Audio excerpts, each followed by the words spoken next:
Brain rot is visible. People notice it in the small moments. Our eyes drift toward the phone while someone is still talking. A normal conversation starts to feel too slow. Silence becomes uncomfortable. And before we even make a choice, the phone is already in our hand. Our attention breaks before the other person can finish the sentence. And here is the uncomfortable question. If people can already see it from the outside, how long has it been changing us from the inside? Most people think brain rot just means watching stupid videos online. That is the common belief, because short-form content is usually the first place where we start noticing the damage. One clip turns into a long scroll, and before we realize it, an hour is gone. Then, we close the app, feeling more tired, more irritated, and less able to think clearly than before. But the real damage goes deeper. Brain rot starts when the mind gets trained to consume more than it creates. We take in all these opinions, drama, news, and random information all day, but almost nothing comes back out of us. Decisions become harder, work stays unfinished, and even our own thoughts start to feel less clear. So the first thing we have to do is turn some of that input into output. Write the thought down, finish one small task, build something, clean something, record something, or solve something.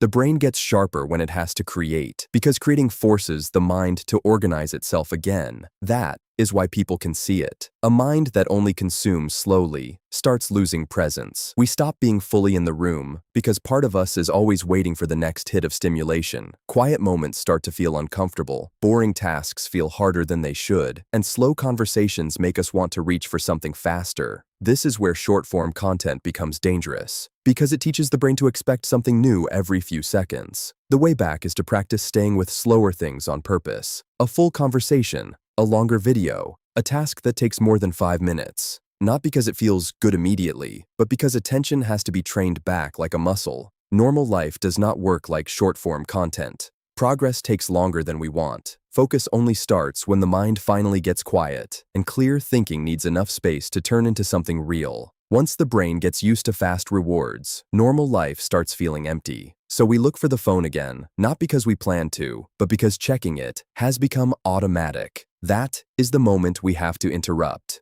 Put the phone somewhere that takes effort to reach. Let the urge come up without obeying it instantly. Even a few seconds of delay teaches the brain that every feeling does not need a screen. Doomscrolling wastes time, but the bigger damage is what it does to our emotional state. We can start the day feeling normal, then after a few minutes of conflict, comparison, bad news, fake confidence, and random opinions, our mood becomes heavier. Suddenly we feel behind, irritated, anxious, or tired for no clear reason. So pay attention to how content leaves you, not only how it grabs you. If something keeps making your mind heavier, it is not harmless entertainment anymore. It is emotional programming. Late sleep makes the whole thing worse. When the brain does not recover properly, thoughts become slower, discipline feels weaker, and small problems start to feel bigger than they are. Even simple decisions take more energy. That means sleep cannot be treated like the last random thing of the day. It has to become the foundation. If the night is messy, the next day starts with less control, and that makes every other habit harder. The saddest part is that the brain barely gets real rest anymore. Even boredom has been removed from our life. But boredom is not useless. It gives the mind time to clean itself, organize thoughts, and bring up ideas we would never hear through constant noise.